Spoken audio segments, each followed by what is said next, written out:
I felt like I was going to be a preacher all my life. Yeah.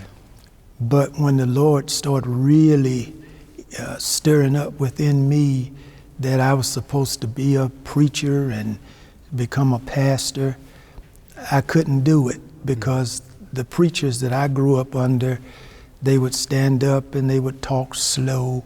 We find here in this text, and the people would chime in, well, I've always talked fast. I always had kind of a nervous fidgetiness about myself.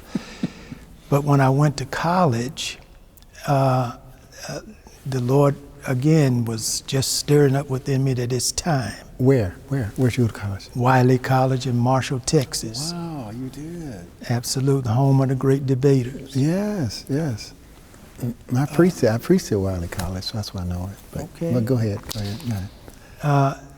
I told the Lord I kept fighting it. But a friend of mine introduced me, said, well, why don't you go to church with me this morning? And I did, the Bethesda Baptist Church in Marshall, Texas.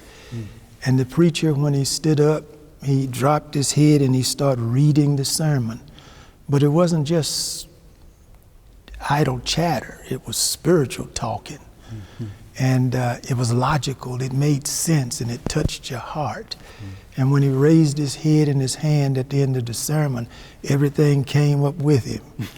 And it was relief for me. I said, Lord, if this can pass as preaching, I'll do it. You know, because I felt like I could write something and I could read it, but just to stand up and do it as I had seen those preachers do that I grew up under, I couldn't do it. So that liberated me.